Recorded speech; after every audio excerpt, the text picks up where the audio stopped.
السلام علیکم۔ امید کرتی ہوں کہ آپ صحت اور ایمان کی بہترین حالتوں میں ہوں گے۔ آج کی اس ویڈیو میں ہم آپ کو بتائیں گے حضرت امام حسن کو زہر کتنی مرتبہ دیا گیا اور کس نے دیا۔ اس وقت طبیب کو بلایا گیا تو طبیب نے کہا یہ تو زہر ہے اور زہر جان بوجھ کر لگایا گیا۔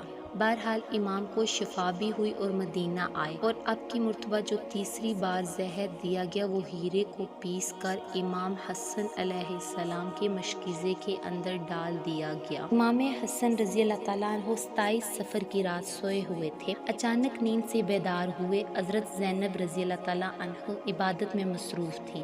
آپ نے نیند سے بیدار ہو کر حضرت زینب رضی اللہ تعالیٰ عنہ کو آواز، اور حضرت زینب امام کی طرف متوجہ ہوئیں۔ حضرت حسن رضی اللہ تعالیٰ عنہ فرمانے لگے کہ میں نے خواب میں نانا جان اور امی اور ابا جان کو دیکھا ہے کہ وہ مجھے جنت کی سیر کرواتے ہیں۔ میں نے نانا جان سے عرض کیا آپ میرے حالات سے باخبر ہیں، مجھے تماچے لگائے گئے، میرے پیروں تلے سے مسلح کھینچا گیا، اتنا ستایا گیا، میرے سامنے اس وقت مدینہ میں میرے والدین کو گالی دی جاتی ہے۔ یا رسول اللہ صلی اللہ علیہ وآلہ وسلم، میں اس دور سے گزر رہا ہوں۔ آقا صلی اللہ علیہ وآلہ وسلم نے فرمایا کہ صبر کرو، تم بہت جلد ہم سے آ کر ملنے والے ہو۔ امام حسن رضی اللہ تعالیٰ عنہ نے ایک اور خواب دیکھا کہ آپ کی پیشانی پر قل هو اللہ شریف لکھی ہوئی ہے۔ یہ خواب جب لوگوں نے سنا تو خوش ہوئے، لیکن آپ کے شاگرد سعید ابن مسیب نے جب سنا تو آپ نے فرمایا، بولا اگر یہ خواب کی تعبیر پوری ہو گئی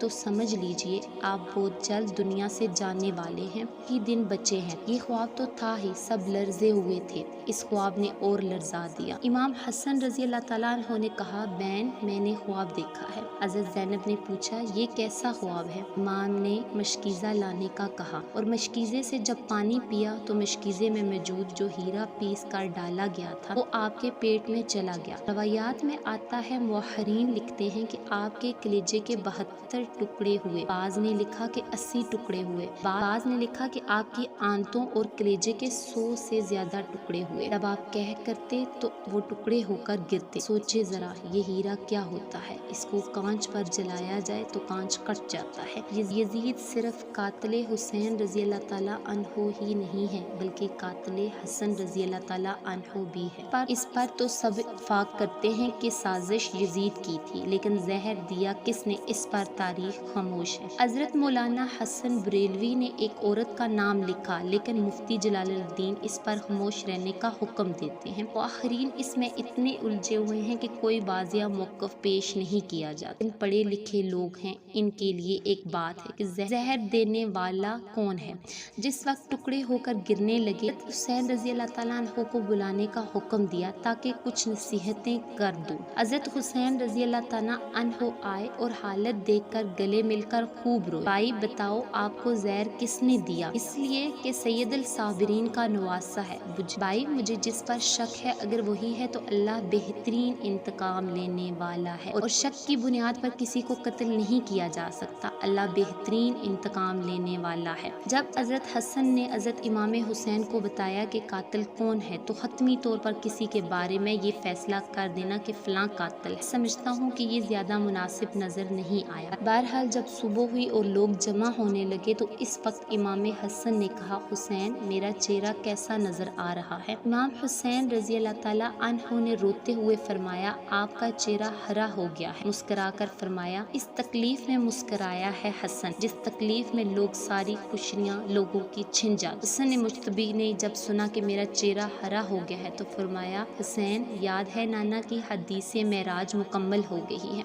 لوگوں نے پوچھا کہ حدیث معراج کیا ہے؟ فرمایا کہ جب میرے حضور صلی اللہ علیہ وآلہ وسلم معراج پر گئے تو ہماری پیدائش بھی نہیں ہوئی تھی، تو نانا معراج پر جنت کی سیر کر رہے تھے تو جنت میں 2 محل دیکھے، ایک ہرا تھا اور ایک لال۔ اس وقت رضوان جنت نے کہا کہ یا رسول اللہ صلی اللہ علیہ وآلہ وسلم جاتے جاتے اپنے شہزادوں کے محل بھی دیکھ جائیں جن سے پوری جنت کا حسن دوبالا ہوتا ہے۔ رسول اللہ صلی اللہ علیہ وآلہ وسلم نے فرمایا، یہ ہرا کس کا ہے اور لال کس کا؟ کہا کہ لال تو حسین رضی اللہ تعالیٰ عنہ کا ہے اور ہرا حسن رضی اللہ تعالیٰ عنہ کا۔ حضور صلی اللہ علیہ وآلہ وسلم نے پوچھا کہ رضوان یہ تو بتاؤ حسن کا ہرا کیوں ہے اور حسین کا لال؟ تو رضوان کی گردن جھک گئی اور آنکھوں میں آنسو آ گئے۔ اہل بیت کی محبت میں رضوان جنت بھی روتا ہے، جبکہ جنت میں کوئی رو نہیں سکتا۔ جنت وہ ہے جہاں رویا نہیں جاتا، لیکن یہ شہادت حسین ہے، اسے جب جب بھی یاد کیا جاتا ہے تو رضوان جنت بھی روتا ہوا نظر آتا ہے۔ رضوان کی عرض کرنے کی ہمت نہ ہوئی۔ حضرت جبرائیل رضی اللہ تعالیٰ عنہ آئے اور عرض کی یا رسول اللہ میں بتاتا ہوں، اللہ کے حکم سے یہ ہرا اس لیے ہے کہ حضرت حسن رضی اللہ تعالیٰ عنہ کو زہر دیا جائے گا اور ان کا چہرہ اور جسم ہرا ہو جائے گا، اور حضرت حسین رضی اللہ تعالیٰ عنہ کو کربلا میں شہید کیا جائے گا اور شہادت کی وجہ سے خون سے سارا جسم لال ہو جائے گا، اسی لیے حسن کا ہرا اور حسین کا لال میل ہے۔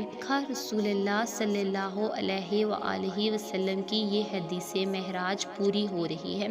اس کے بعد حضرت حسن رضی اللہ تعالیٰ عنہ نے لوگوں کو گھر جانے کا حکم دیا اور گھر والوں کو ٹھہرنے کا کہا۔ اس وقت مولا حسن کے 3 یا 4 بیٹے تھے۔ ان بیٹوں میں ایک بڑا بیٹا تھا جس کی عمر صرف 7 سال تھی۔ وہ بڑا خوبصورت تھا اور نام قاسم تھا اور ماں کا نام فروا تھا۔ فروا قاسم کے سر پر ہاتھ پھیرتی اور اپنے شوہر کی طرف دیکھتی، گویا ان کے سامنے اپنی بیوگی گھوم رہی تھی۔ ہائے بیوگی، ہائے بے کسی، ہائے بے بسی، لیکن زبان سے کچھ کہہ نہ سکی تھی۔ جب سب لوگ چلے گئے حتیٰ کہ کوئی نہ بچا تو حضرت حسن رضی اللہ تعالیٰ عنہ نے اپنے بازو پر باندھے ہوئے تعویذ کو کھولنے کا حکم فروا کو دیا۔ تعویذ کھولا اور کھول کر حضرت حسن نے کہا کہ میرے بیٹے قاسم کو میرے پاس لاؤ۔ اپنے ہاتھوں سے وہ تعویذ بیٹے کے بازو پر باندھ دیا اور فرمایا بیٹا آئے گا جب تو شدید مصیبتوں میں گرفتار ہو جائے گا، اس وقت یہ تعویذ کھول کر دیکھ لینا۔ کے بعد حضرت حسین رضی اللہ تعالیٰ عنہ کو بلا کر وصیت کی اور کہا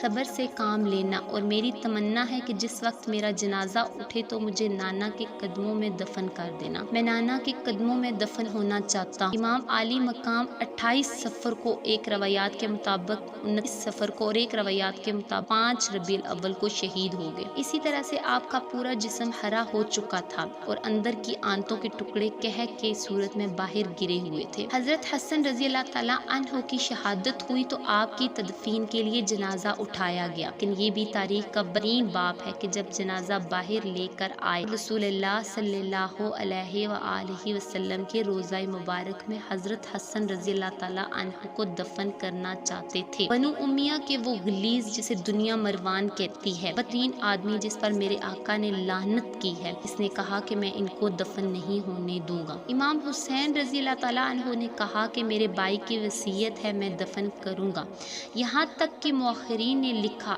ظالم نے کمان سے تیر نکالا اور امام حسن رضی اللہ تعالیٰ عنہ کی لاش پر چلانا شروع کر دیا۔ ایک بندہ جو شہید ہو چکا ہے، لوگ کہتے ہیں کہ مروان کو یزید نہ برا نہ کہا اس لیے کہ انہوں نے کیا ہے، مرے ہوئے انسان کا تو دشمن بھی احترام کرتا ہے۔ مروان کیسا ظالم تھا، نانا کے قدموں میں نواسے کو لے جا رہے تھے تو تلوار سے جنازہ روک لیا اور جنازے پر تیر چلانا شروع کر۔ بعض روایات یہاں تک آتی ہیں جنازہ حسن پر تیر چلائے۔ حضرت زینب رضی اللہ تعالیٰ عنہ نے کہا فاطمہ کے 2 بیٹوں کے جنازے میں نے دیکھے ہیں، حسن کو تو دوبارہ کفن ملا، حسین کو تو ایک دفعہ بھی کفن نہ ملا۔ لوگوں نے کہا کہ حسن کو دوبارہ کفن کیسے ملا؟ کہا جب مروان نے حسن کی لاش پر تیر چلایا تو وہ تیر لگا تو وہ حسن کے کفن سے خون کے فوارے نکل پڑے، تو اس وقت لوگوں نے کہا ایک کفن پر اب دوسرا کفن پھر لپیٹ کہ حسن کو رنگین کفن میں لے کر نہ جایا جائے بلکہ ایک کفن اور دے دیا جائے۔ یہ بھی حضرت حسن رضی اللہ تعالیٰ عنہ کی کرامات کے وصال کے بعد بھی تیر لگا تو آپ کے جسم سے خون